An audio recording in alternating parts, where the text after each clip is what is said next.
What's up guys, popping on to have a chat about what I'm sure most of us have seen by now, which is the Kingsglaive, the Nix Ulrich appearing at the GTC 2017 conference, and it was Nvidia showing off the Tesla V100, a very impressive piece of hardware that will revolutionize gaming. It's groundbreaking, it's crazy, a single voltage GV100 packs that packs in 21 billion resistors, 5120 CUDA cores, 320 texture units, and a 4096-bit HBM2 memory interface with a boost clock speed of 1445 MHz. You can almost touch the leather. So on and so forth, and it will probably price gouge the absolute crap out of everyone's pockets. But the reason I'm doing this video isn't so much to talk about the hardware or indeed the conference itself, just what I was seeing through the comments more than anything. So with Tabata being approached to do this and having 10 days to do it, he slapped this together, and it was certainly very impressive seeing Nix Ulrich in real time.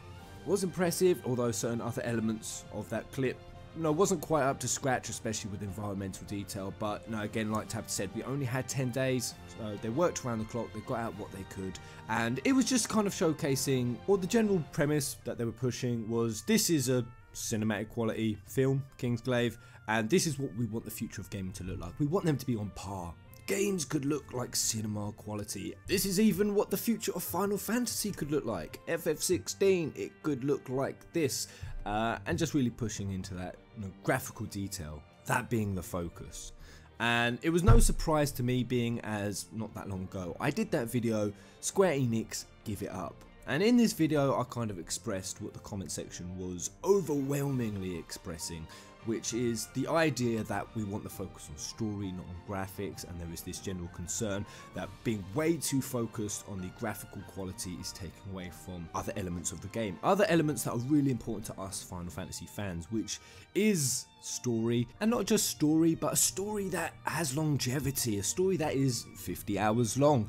And we know that FF15 fell short of that mark. In fact, if anyone who doesn't know, FF15 was the shortest the mainline story campaign has been in 25 years in the franchise. So I was saying they should pull out of the tech race, turn Final Fantasy niche, focus on the things, the strengths of Final Fantasy, the other strengths, because although Final Fantasy has always been a forerunner in technology, we're in a totally different era now, where realistically getting out a 50-hour experience without day one patches, bugs, glitches, a very bloated pre-order bonus system on the front end, and a very hefty DLC structure on the back end, all to fund this 50-hour experience being run at this level of technical prowess. We all know the issues. Gaming today, we can see it. It's all buckling under the weight of trying to keep games at this technical performance, trying to push, trying to compete. And it shows, again, in the previous video I did, it shows in customer satisfaction, it shows in the number of games that are getting 10 out of 10s, 9 out of 10s. It's slowly reducing, as is gamer satisfaction, as is the number of games that we get out on time, without 2, 3, 6 month delays, or projects being cancelled in their entirety, or coming out as broken, half-finished messes. Now, just to be clear, I'm not calling FF15 a half-finished broken mess, although it certainly does have its issues, and I've expressed those in the past. But just talking about this general mood that people are having, sort of this general idea of, for fuck's sake, Square Enix, stop focus on graphics, we want the story, we want the experience, we want the characters, we want the emotion, because those are the things that are more important to Final Fantasy, not it being the focal point of being a visual / gameplay experience. There's so much more going for Final Fantasy than that. Now leave that to other titles. I call them technical showcase games. Games that are just 5 hours long. They're basically just there to be pretty. There's so much more for Final Fantasy, and I don't think anyone wants it to fall into that kind of block. And there's this kind of idea from the opposing side that if they did that, Final Fantasy wouldn't be as relevant anymore. It wouldn't be the AAA giant, it wouldn't be a forerunner, it would be almost like diminishing the franchise if it didn't try to keep up that technical performance. And I don't really think that's true. When we have seen that titles like Nier Automata, Zelda Breath of the Wild, Persona 5, games that are being labelled as masterpieces have come out, and they've come out with some pretty niche, stylized graphics, or graphics that are just fairly moderate. Nier Automata was not a huge budget game, yet I don't see anyone complaining about the visuals, and look at what it was able to get out the door. An unparalleled 50-hour plus storyline experience that absolutely raised the bar for JRPGs to a whole new level, and nothing has compared to what arrived in 2017. I also go one step further. I say that Nier Automata is my favourite game of all time. It is the greatest experience I've had in a game, but I've said this before, I can't believe it, but I've come to now accept it. Nier Automata, it was just one of the greatest game experiences I've ever had, and that's why in my Nier Automata review I said that Final Fantasy and Square Enix, they should be taking a leaf out of Yoko Taro's book, out of Nier Automata's book. Basically the idea that you work within your means, that you focus on the areas that are important to a JRPG, and you basically don't gamble. If indeed, and I don't think this Nvidia showcase is an outright declaration that FF16, if and when it ever comes, is going to try to look like this, but with a lot of Square Enix rhetoric and what they've said on the matter, they've pretty much said that they're looking to continually push the graphics. They've even said they're looking to use FF15 as a graphical testing environment. They've said how they're continuing to invest in an Luminous engine, pushing it further, and basically everything Square Enix have been saying have been alluding to one thing, that they are not going to give up on the tech race. So where does that really leave us fans? Should we all be despairing like I've seen in the comment section? There's a side to me that thinks always yes, because no matter what, it's a gamble. Square Enix have done this for so many years now. They did this with the Crystal Tools engine back on FF13. Square Enix have a habit of creating an engine, spending millions on it, and then using it for 1, 2, 3 titles max. And it's basically putting the game in the firing line. So you put the game in the firing line of, we're trying to develop this technology as we develop the game. If issues come along, the game's going to fall victim to it. It's not a refined piece of technology.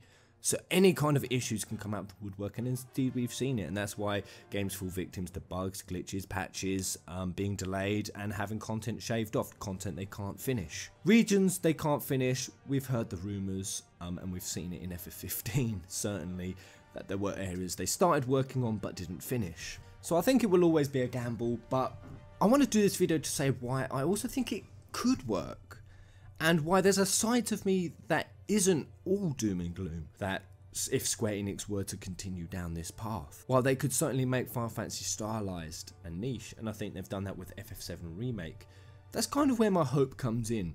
FF7 Remake is going to be going for a long time, probably 5 years. So whatever I think FF16 decides to do is going to have a long time to do it. And that's why seeing them fleshing the technology out, still working on it, this early on, is something to be hopeful about, that we won't fall into this same trap. There's also something inside of me that says, because FF15 only had realistically 3 years, and they were trying to scramble through technical issues, as well as totally recraft the story. That's the thing with FF15. There was so much that happened that is unique, that wouldn't be replicated or happen again, as to why we've got such a short story campaign.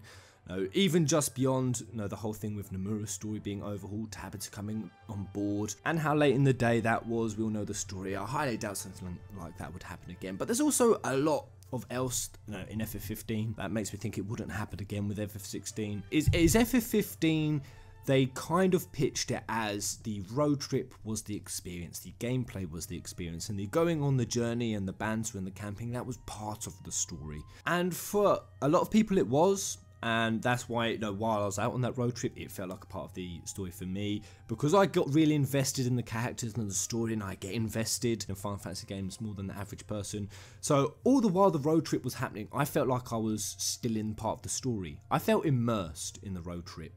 Whereas somebody who plays the game very standoffish or isn't a huge Final Fantasy fan, they just see it as, I'm being forced to drive to loads of locations, random tunes I've never heard of are playing in the car, holy shit, there's nothing to do, I'm just being forced to drive around all the place. So there's a huge difference in how you could take away the road trip experience. But I think Tabata has certainly factored in the road trip being part of the story. Another thing I think he factored in to being part of the story was Kingsglaive and Brotherhood. And for all intents and purposes, there's no reason why they kind of shouldn't be seen as it, because that's exactly what they were. There were things that were going to be in the story, in the original game, but they didn't have room or time to fit it all in. And that was supposed to give the backstory and some of the connection between the bros. That was supposed to really explain Luna and be her main screen time. But that's the problem, I don't think that worked the way that Square Enix or Tabata envisioned it. I think that the way Tabata had it in his head is, on average, a AAA 50-hour Final Fantasy will have about 5 hours of movie cutscenes. About that on average. Perhaps a bit more, up to about 7 hours. And I kind of think that he had the idea that if we do a 2-hour movie, boom, that's already 2 hours of storyline covered. We've covered it. That's done. And then, of course, the Brotherhood anime would probably put on another 2 hours on top of that. Unfortunately, I can definitely say it didn't work like that. I don't think anyone went into FF15 kind of feeling like, oh, we've already had sort of 4 hours of the storyline covered, and I'm more than happy for the game to have a bit of a lesser experience because I've already had this supplementary material. It didn't work like that, and part of that is your fault, Square Enix. They made Kingsglaive feel and look so different. I mean, they made Luna look different, they gave her a different voice actress, Ravus was more or less a completely different person. A lot of what happened in that story didn't even carry over into 15, it didn't even make sense. Pretty much all the characters in Kingsglaive died. There was such a disconnect between the Kingsglaive movie and the game. They felt like totally different things. And Luna is a great example. How did most people feel coming out of FF15? Most was, we don't know Luna. Luna had no stage time. I have no idea who Luna is, when realistically she's just had a 2-hour movie where she was more or less the main character. So I think there's that, and I think Square Enix have learned a hell of a lot of lessons, or at least I hope they have, because admittedly they tried a lot of new stuff with FF15, and it's just this idea that this coming out and the idea that the next Final Fantasy could be another big technical showcase game, giving fans a feeling of dread. I wanted to do this video to say I think that feeling of dread comes from FF15 being a very short story, or felt like it had kind of skimped on the story, and I think that's what people have come to associate is good tech, full running technology equals skimped down story, because that's what FF15 showed us. The reason I want to do this video to say it is I don't inherently think that was the reason. Now, I think FF15 could have done it. I think if it had been organised properly from the start, in fact I know it could have done it. There was so much optional content, optional dungeons that had 100 lines of dialogue.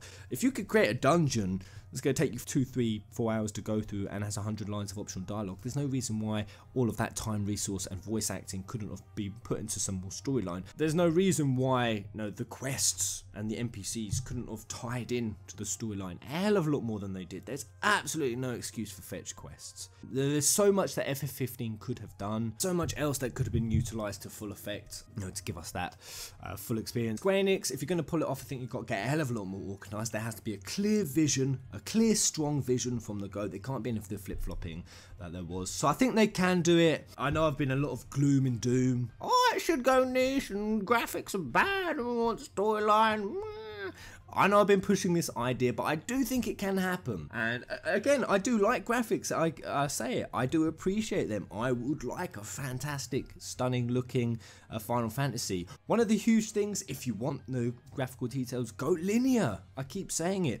We saw with Tabata, he came out and he said that the open world aspect of Final Fantasy, if they'd have made the Empire, so just the final chapters of FF15, if they'd have been open world, the game cost would have doubled and it would have taken twice as long to create. That's how intensive open world is. So I think that this level of graphical performance plus open world equals near on guaranteed failure. Square Enix are not going to get open world right. There are so many Western companies that are doing it better. I think that even if Square Enix worked from now for 6 years, from noon until the crack of dawn, I don't think they would quite get it right. But if they went linear, we could have this level of technical performance. We could have absolutely insane, mind-blowing graphics, and indeed, we could have it at cinema quality.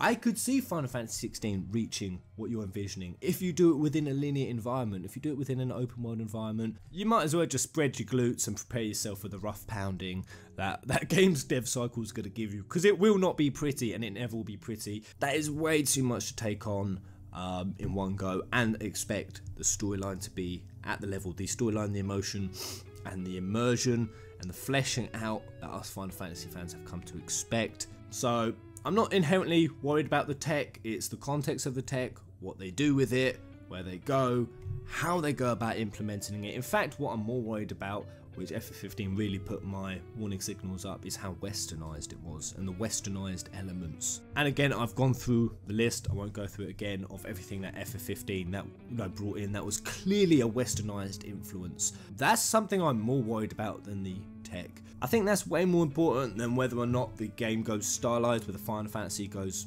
niche with its art style and its graphical style. It's way more important that it stays JRPG. But there it is, guys. Those are just my thoughts, my opinions. What do you think? Go to the comment section below. And if you're feeling extra loving today, give the like button a hit. It doesn't actually help the video or help it get better ranked or better views, but it just makes me feel warm and fuzzy inside. So there it is, guys. Until the next video, keep out!